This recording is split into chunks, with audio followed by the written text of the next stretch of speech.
puedo hacer cosas sobrenaturales. En el ahora puedo traer mi futuro, puedo sanar mi pasado. ¿Cuánta gente hay con tu pasado que está sufriendo ahora y que tú eres la respuesta para ello? ¿Por qué no preguntarle a Él, ¿qué quieres, Dios? ¿Qué te gusta? ¿Qué hago para agradarte hoy? Aquí es ponerse al espejo y decir, ¿qué de mí es bueno y qué de mí es malo que todavía no imito a Cristo?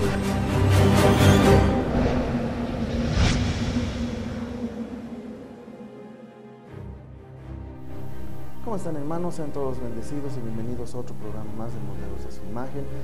Qué bueno es podernos encontrar en este tiempo. Hemos estado hablando de la iglesia en todo este tiempo. Los últimos programas nos hemos dedicado a hablar sobre lo que es la iglesia mundial, la iglesia invisible, la general, lo que es la iglesia local, la congregación, la iglesia visible y de lo que es el ministerio. Hemos estado hablando de la diferencia de los tres, cómo se mueven, cómo manejan. Y hoy día vamos a profundizarnos un poquito más a lo que es la iglesia local. Vamos a hablar de algunos puntos de lo que la iglesia local debería hacer. Para eso, por favor, vámonos a la palabra, al libro de Efesios capítulo 2, por favor. Efesios capítulo 2, versos 19 al 22 dice: así que ya no somos extranjeros ni advenedizos, sino conciudadanos de los santos y miembros de la familia de Dios. Ahí ya te está hablando, como hemos visto en programas anteriores, cuando dice la familia de Dios, te habla de la iglesia invisible, de una iglesia mundial. Estamos. Verso 20, edificados sobre el fundamento de los apóstoles y profetas, siendo la principal piedra del ángulo Jesucristo mismo, en quien todo el edificio bien coordinado va creciendo para ser un templo santo en el Señor, en quien vosotros también sois juntamente edificados para morada de Dios en el Espíritu. Aquí te habla unos cuantos cimientos de lo que tiene que hacer la iglesia. Primero, la iglesia mundial, ya la iglesia invisible, edificados sobre el fundamento que es Cristo. Cristo es un fundamento, Cristo es una piedra angular, Cristo es el centro de todo, y encima de Cristo se tiene que edificar la iglesia, ¿ya? Verso 21, en quien todo edificio bien coordinado va creciendo para ser un templo santo. Aquí ya nos está hablando de la iglesia local. La primera parte era la iglesia invisible, pero ahora habla de la iglesia local, que tiene que ser como un edificio bien coordinado. ¿Para qué? Para ser un templo de los santos. Verso 22, en quien vosotros también sois juntamente edificados para morada de Dios en el Espíritu. Ahí ya nos habla a nosotros como individuos. Mira cómo ha hablado de Cristo, la iglesia invisible, la iglesia local, y ahora a ti te habla. ¿Qué tiene que hacer la iglesia local conmigo? Tengo que ser también edificado juntamente para morada de Dios en el Espíritu. Eso es lo que debería hacer la iglesia local, edificar a cada santo, a cada miembro, a cada hermano de la iglesia, para que se vuelva una morada en el Espíritu. La pregunta es, ¿estamos volviéndonos moradas en el Espíritu o gente religiosa? Nos están enseñando morada en el Espíritu, nos están enseñando religión, legalismo, cierta mentalidad, y ese es un problema, porque muchas veces no nos enseñan a ser morada de Dios en el Espíritu. Ya esto es algo espiritual. La iglesia debería enseñar a la gente a ser seres espirituales, a moverse en lo espiritual que somos y a moverse específicamente en ser una morada, una habitación para que Dios descienda en ese lugar. Lastimosamente muchas de las iglesias se dedican a hacer actividades, a rellenar los feriados, los fines de semana o uno que otro día libre con alguna actividad para que nadie se vaya, para que todos estén haciendo algo, y eso es totalmente incorrecto. La iglesia no está puesta aquí para hacer eventitos. La iglesia está aquí para levantar moradas de Dios en el Espíritu, y que cada miembro, cada hermano, cada uno de los santos se vuelva una morada de Dios en el Espíritu.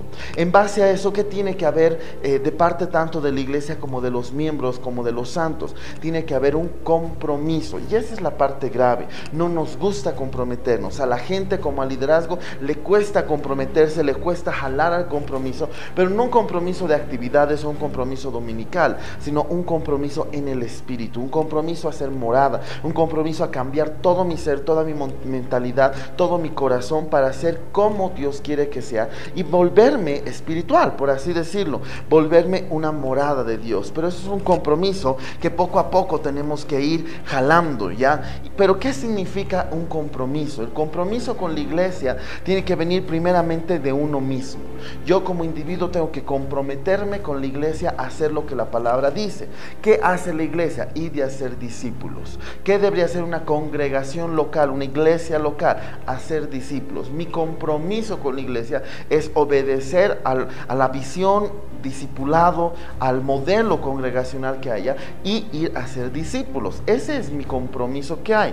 Entonces, primeramente hay un compromiso con uno mismo, yo individual, y segundo, hay un compromiso corporativo, un compromiso grupal, un compromiso de trabajo mutuo, de sujeción, de un compromiso de alianza, un compromiso de que el uno trabaja con el otro, un compromiso junto. Y como individuos juntos tenemos que llevar ese compromiso. Yo me tengo que comprometer a trabajar con niños, con jóvenes, con adultos, con matrimonios, con ancianos. Yo me tengo que comprometer a trabajar con la alabanza, con los sugieres, con los maestros de niños, a comprometerme a trabajar incluso con la sociedad, cómo vamos a hacer, cómo salimos a evangelizar, cómo discipulamos. Un compromiso y fidelidad. El compromiso te jala fidelidad. Yo tengo que comprometerme y ser fiel primeramente al modelo congregacional. Hay iglesias que manejan cada uno un modelo celular, hay iglesias que manejan modelos solo de reuniones. Más adelante vamos a tener un programa donde vamos a hablar, bueno, varios programas donde vamos a hablar del mejor modelo congregacional, que es el más bíblico, que Dios nos jala y que deberíamos acercarnos. Pero yo primero, hablando de la iglesia local, tengo que comprometerme con la iglesia local a cumplir con cada miembro. Entonces, primero es un compromiso conmigo mismo, a que yo tengo que ser morada de Dios, yo tengo que ser un discípulo. Ese es mi primer compromiso. Y el segundo compromiso es con la iglesia, a sujetarme, a tener una intersujeción, a poder estar ahí en comunión con los hermanos y a tener actividades, liderazgos, trabajos, salidas a las calles, evangelismos, reuniones congregacionales, etcétera, donde me jalen a una bendición, me jalen a una respuesta. Si no hay eso, no estamos hablando de un verdadero compromiso. Aquí tenemos que entender qué tipos de compromisos hay. Primer compromiso, ¿qué tienen que hacer los hermanos? Hay un compromiso que ¿qué es lo que tienen que hacer los hermanos? Ya hay un compromiso en que cada uno tiene un lugar, tiene una cosa, tiene algo que hacer. Por ejemplo, hay gente que tiene que hacer algo con los niños, hay gente que tiene que hacer algo con los jóvenes, hay gente que tiene que hacer algo con los adultos. Entonces la pregunta es, ¿tú qué tienes que hacer dentro de la iglesia? ¿Tú qué tienes que actuar dentro de la iglesia? Dependiendo del lugar que Dios te ponga para liderar, para tu compromiso congregacional, ahí vas a empezarlo a desarrollar. En el siguiente programa vamos a hablar del ministerio, donde ahí vamos a ver que es otra cosa el ministerio, y que el ministerio no es el desarrollo que yo tengo en la iglesia. Eso es otra cosa que puedo mezclarlo, pero que no es lo mismo. Eso lo vamos a entender más adelante. Lo que yo quiero que entiendas en este programa es de que el compromiso que tú tienes con la iglesia, el compromiso que tú tienes como individuo, es lo que tienes que jalar ahora. El compromiso que tú tienes hacia los demás, dependiendo en el área específica que Dios te llame, que va a ser ligado a tu propósito, ligado a tu pasión, ligado a tu llamado, y ese propósito va a estar ligado a todo lo que Dios te da. Entonces, ¿qué compromiso tienes? ¿Cómo estás comprometido con la iglesia? ¿Te comprometiste con tu familia? Hay un compromiso familiar. Eres hijo, eres padre, eres esposo, eres esposa. ¿Qué eres en esa familia? ¿Te has comprometido? El día que, si tú eres casado, el día que te casaste, decidiste comprometerte en algo. Si tú eres soltero, naciste en esa casa, estás comprometido a unos papás, a un reglamento. Lo mismo tiene que pasar con la iglesia. El verso decía la familia de Dios. Yo estoy comprometido con mi familia espiritual, yo estoy comprometido con la familia de Dios para poder trabajar y dar a conocer algo importante. Entonces aquí la pregunta sería, ¿cómo está tu compromiso? ¿Hay un compromiso serio? ¿Estás comprometido verdaderamente en las cosas de Dios? ¿Estás comprometido como Dios anhela que sea el compromiso? ¿O tu compromiso está a medias? En base a eso vamos a poder seguir adelante, porque sin un compromiso no puedo ir a ningún lado.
Ahora yo como miembro local de una iglesia, como líder, pastor, miembro activo de una congregación, ¿qué es lo que tengo que hacer?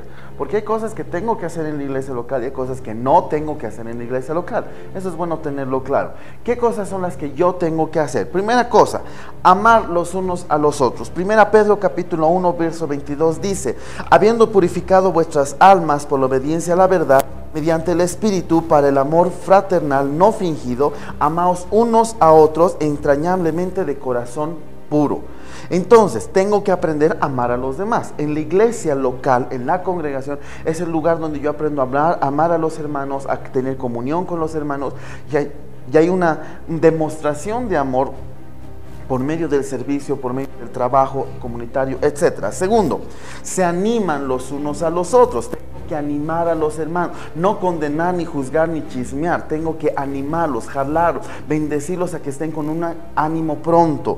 Primera Tesalonicenses 5:11, por lo cual, animaos unos a otros y edificaos unos a otros, así como lo hacéis. Tenemos que animarnos los unos a los otros, edificarnos. Mi palabra tiene que ser de ánimo, de aliento, de seguir adelante. Vamos, tú puedes, así se hace, tú puedes vencer esto, tú vas a salir de esta crisis. No mirarlo, ni criticarlo, ni decir cosas vanas. Tengo que animar a la gente. Tercera cosa, se exhortan unos a otros. Tiene que haber exhortación. Exhortación no es reñir de malentendidos, sino exhortar es darle a conocer a una persona su error para que cambie. Con amor estamos. Hebreos capítulo 10 versos 24 al 25.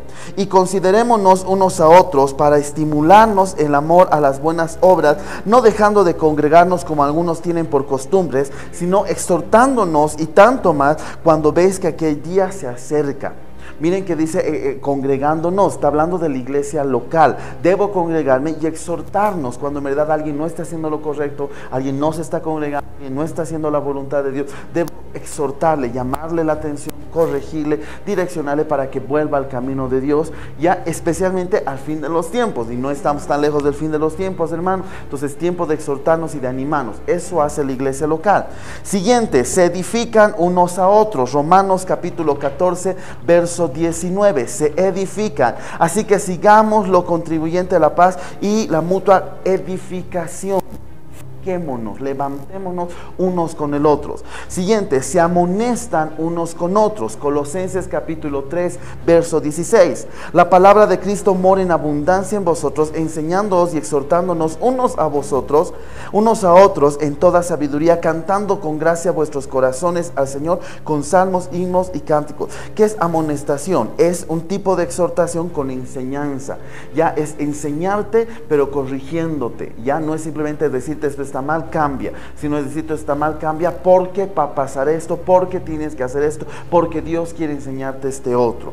Otra cosa que tenemos que hacer es servirnos los unos a los otros. Recuerden que Jesús dijo, yo no he venido a que me sirvan, he venido a servir.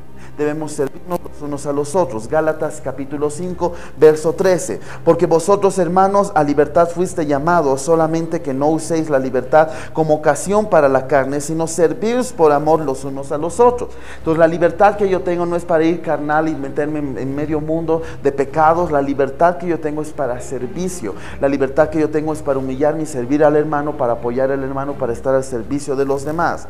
Siguiente, se perdonan los unos a los otros. Una iglesia que no enseña perdón, no enseña a caminar en el perdón, es una iglesia atada, es una iglesia religiosa, es una iglesia que no tiene el Espíritu de Dios. Efesios capítulo 4, verso 32. Sed benignos unos con otros, misericordiosos, perdonando unos a otros, como Dios también os perdonó a vosotros en Cristo. Entonces, así como Cristo nos perdonó, perdonémonos nuestras ofensas, perdonémonos lo que nos hacen, lo que hacemos. Vivamos en el espíritu de perdón, que es pedir perdón y perdonar.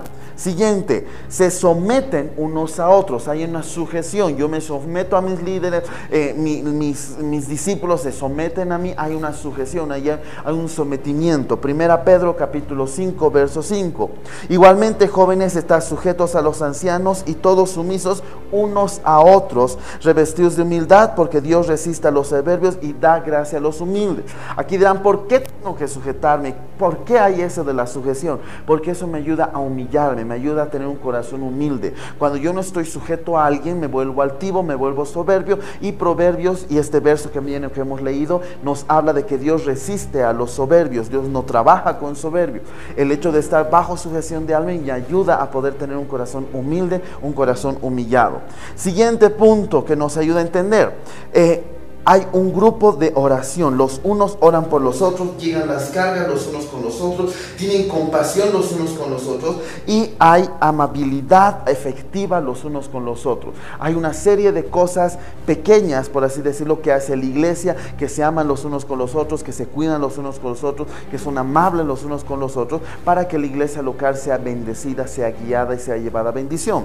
Estas cosas, obviamente hay muchas cosas más que la iglesia local debe hacer, pero son las mínimas cosas que debería haber. Entonces, si tú no ves amor en tu iglesia, tú no ves perdón en tu iglesia, tú no ves esa humillación, esa sujeción, esa exhortación en la iglesia, dudo que sea eso iglesia, porque la iglesia debería jalarte a eso, debería jalarte a tener estos corazones. Ahora vamos a ver lo que la iglesia no debería hacer. Hemos visto lo que la iglesia debería hacer. Ahora, hay cosas que la iglesia no debería hacer, porque eso ya es un trato personal con Dios, y ahora vamos a entender qué no debería hacer. No debería condenar o criticar a otros. Una cosa es que te exhorte y te diga tu error, otra cosa es criticarte. Entonces la iglesia no debería condenar, la iglesia no debería criticar. Romanos capítulo 14, verso 13. Así que ya no nos juzgaremos más los unos a los otros, sino más bien decidir no poner tropiezo u ocasión de caer al hermano. Mira que dice hermano, ya te está hablando de la iglesia local. No hagas tropiezo ni ocasión de caer al hermano. Si tú vas a aclararle, vas a retarle en algo, vas a exhortarle en algo, que sea para edificación, para levantarlo, no para condenarlo, no para humillarlo, no para criticarlo y mucho menos para hacerlo caer, sino tienes que levantarlo en el Señor. ¿Qué cosa más no deberías hacer? No va a juicio unos contra otros. O sea, aquí no es como un juicio, el juez es Jesucristo, digo, el juez es el Padre, el abogado es Jesucristo, yo no soy juez de nadie para decirle tú has hecho y tú has hecho, y no somos jueces de nada, ¿ya? 1 Corintios capítulo 6 versos 1 al 8. O sea, alguno de vosotros cuando tiene algo contra otro, ir a juicio delante de los injustos y no delante de los santos. ¿O no sabéis que los santos han de juzgar el mundo? Y si el mundo ha de ser juzgado por vosotros, ¿sois dignos de juzgar cosas muy pequeñas? ¿O no sabéis que hemos de juzgar a los ángeles, cuánto más las cosas de esta vida? Si pues tenéis juicio sobre cosas de esta vida, ponéis para juzgar a los que son de menor estima para la iglesia. Para avergonzarlos lo digo, pues que no hay entre vosotros sabio ni alguno, y que andad para juzgar entre sus hermanos, sino que hermano con el hermano pleita en juicio, y esto ante los incrédulos. Así que de cierto es ya una falta en vosotros que tengáis pleitos entre vosotros mismos, porque no sufrís más bien lo agravio. ¿Por qué no sufrís más bien los defraudados? Porque vosotros cometéis el agravio y defraudáis, y esto a los hermanos. Miren este verso un poco largo que te está diciendo, no nos enjuiciemos, no hablemos el uno contra el otro. Ya el mundo nos tira un juicio, cuando en realidad nosotros somos los que vamos a enjuiciar al mundo, a los ángeles. Entonces no estemos entre nosotros haciéndonos juicios ni malas palabrerías, sino caminemos en rectitud.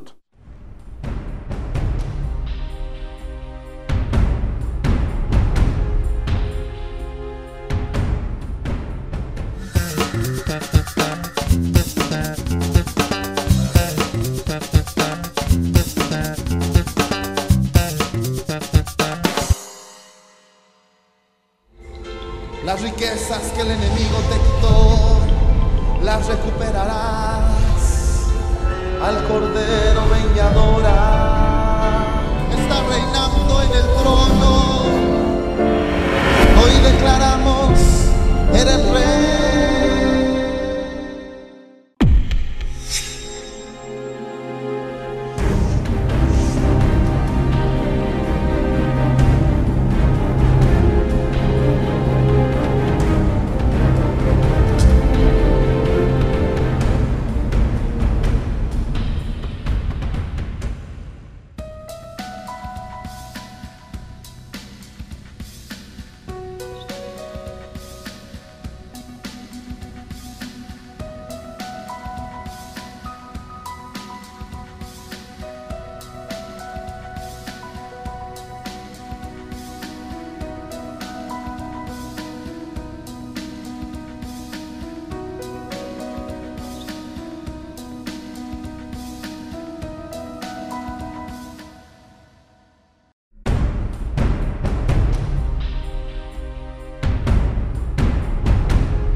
Estamos hablando de lo que la iglesia no debería hacer. Hemos dicho, la iglesia no condena ni critica a la gente, primera cosa. Segundo, la iglesia no van a juicio. Ojo, cuidado los hermanos que estén enjuiciando a otro hermano porque ha tenido un pleito personal, un pleito de cualquiera. Somos hermanos, no deberíamos ir en juicio. En todo caso, que sea juicio con el mundo, cosas con el mundo que a veces pasa, pero con la gente del mundo, no entre hermanos. Tratemos de solucionar los pleitos delante de Dios, con nuestros pastores, con nuestros líderes.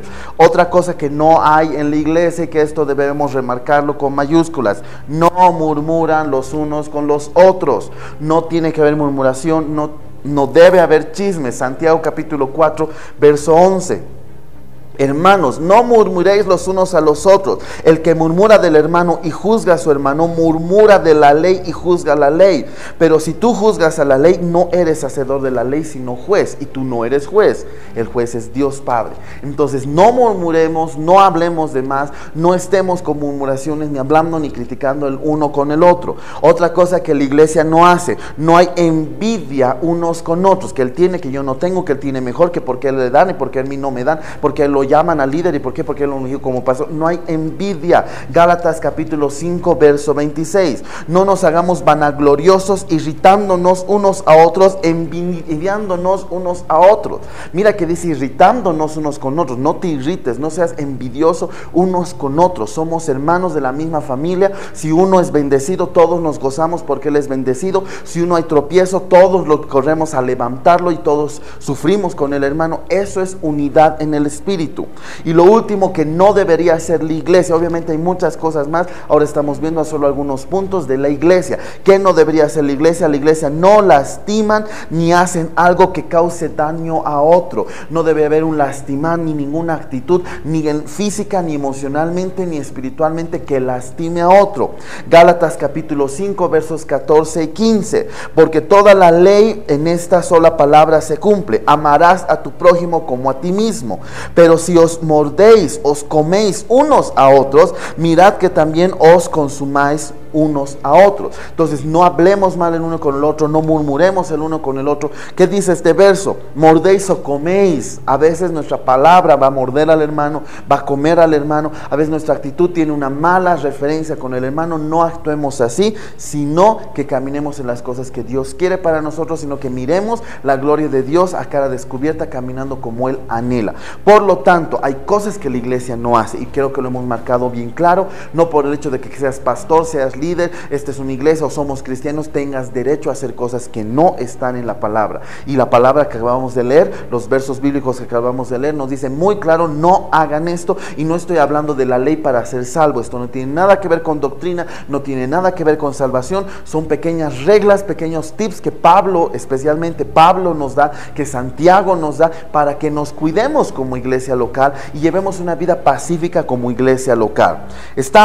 Más adelante vamos a seguir hablando de esto. Lo que quiero hablarte un poquito así a grandes rasgos es de lo que es ministerio. Muchas veces hemos confundido la palabra ministerio con el servicio congregacional. Por eso lo estoy hablando, porque estamos hablando de la iglesia local. La palabra ministerio significa servicio. La palabra ministro significa servidor. ¿Ya? Y a veces hemos confundido y hemos creado otros ministerios y hemos puesto otras cosas que no son ministerios exactamente. La palabra, en el siguiente programa vamos a profundizar esto, pero la palabra nos habla de 5 ministerios, ¿ya? Que son maestro, pastor, evangelista, profeta y apóstol. Son 5 ministerios que la palabra los ha mencionado, la palabra los pone, y que no hay otro ministerio aparte de este. Ahora tú me dirás, ¿y qué es el ministerio de alabanza? ¿Y qué es el ministerio de Ujieres? Esos no son ministerios, hay 5 ministerios. ¿Qué son estos? Son servicios congregacionales. Ahora, si tú quieres utilizar la palabra ministerio porque también significa servicio, entonces podríamos decirlo así: hay 5 ministerios de Cristo, porque los ministerios son la extensión de Cristo, y hay ministerios congregacionales, que no son lo mismo. En el siguiente programa vamos a profundizar esto de ministerio, dando ejemplo la vida de Pablo, porque Pablo es el mejor ejemplo de que él separó muy claramente lo que era la iglesia invisible, lo que era la iglesia local y lo que era el ministerio que él tenía. Entonces nosotros tenemos que aprender a manejar estas cosas, tenemos que aprender a separar cada una de estas cosas para que nuestra vida congregacional sea correcta, sea puntual y sean las cosas de Dios. Pero lo primero que yo quiero que quede claro en tu corazón: hay un compromiso compromiso con la iglesia, hay un compromiso a hacer lo que hemos leído que la iglesia debería hacer, y segundo, hay un compromiso de no hacer lo que hemos leído de no hacer. Si tú tienes ese compromiso, estamos en lo correcto, la iglesia va a ir adelante, esa iglesia se va a multiplicar. Pero si tú no tienes un compromiso, sino que te parece que es un hobby extra, algo extra el congregarse, que ir a la iglesia es algo secundario, algo más que tú haces, ya no estamos en lo correcto. Tu palabra, tu actitud y tu forma de ser tiene que estar guiada a lo que Dios te ha mandado, tiene que estar guiada a lo que el Espíritu Santo está haciendo, para que en verdad estés comprometido con ellos y cumplir lo que la iglesia debe hacer y de hacer discípulos. En base a esto, tu compromiso está plantado, está puesto. ¿Cómo vas a la iglesia? ¿Como simplemente un día para marcar tarjeta y ahí se acabó? ¿O estás yendo a la iglesia porque tienes un compromiso con Dios, no con el hombre? Quizás te comprometiste con un pastor, con un líder para hacer algo, pero ese compromiso, más que con la persona, es con Dios mismo. Entonces tu compromiso está claro con Dios, tu compromiso está plantado en Dios, tu compromiso tienes claro delante de las cosas de Dios, o cómo está puesto ese compromiso. En base a tu compromiso vamos a tener claro qué estás haciendo, cuál va a ser tu función, cuál es tu pasión, y ahí te vamos a poner una función dentro de la iglesia. Pero si en la iglesia no hay un compromiso, obviamente no vas a poder seguir adelante. Muchos líderes y pastores aún no están comprometidos con la iglesia, lo han tomado como un trabajo extra, como algo secundario que hacer, y eso no les bendice, no les guía, no les ayuda, ni les lleva a lo correcto. Tiene que haber un compromiso claro, puntual, verídico en tu corazón para poder cumplir con cada una de las cosas que Dios anhela en tu vida. Entonces la pregunta inmediata que te la vuelvo a hacer: ¿cómo está tu compromiso con la iglesia local? Ya, porque con la iglesia universal indirectamente estás comprometido, tu espíritu está comprometido, eres parte de una familia mundial. Pero con la iglesia local tienes el compromiso de amar, tienes el compromiso de cuidar, tienes el compromiso de andar los unos con los otros. Esto es ser moldeados a la imagen de Dios, porque yo necesito ser. Cristo era comprometido con sus discípulos, Cristo era comprometido con la gente que venía. ¿Qué dice la palabra? Y mirando las multitudes tuvo compasión. La compasión es un tipo de compromiso. Cuando tú vas a la iglesia, vas con compasión, miras a la gente con compasión, que son gente que necesita tanto de la palabra de Cristo como tú lo necesitas, o lo miras como que llegó el líder, llegó el pastor, llegó el ungido, o al otro lado, llegó el súper arruinado, el súper destruido, el que no sirve para nada. ¿Cómo tú te ves?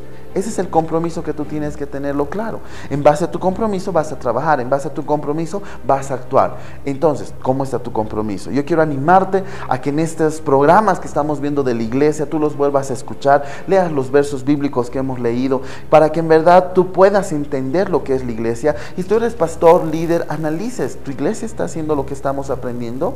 ¿O has creado tu propio ministerio? Eso lo vamos a entender más adelante.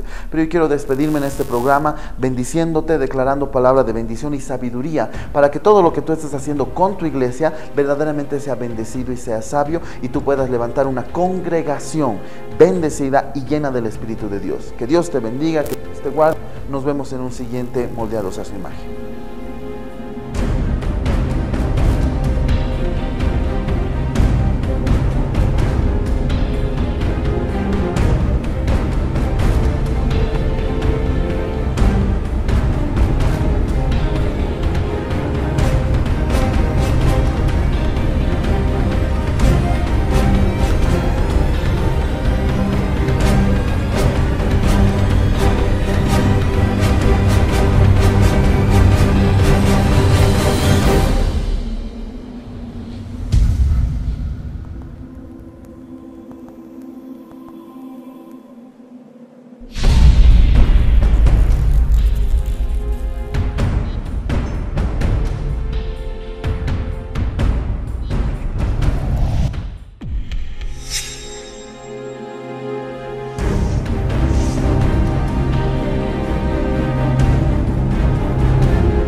Las riquezas que el enemigo te quitó, las recuperarás.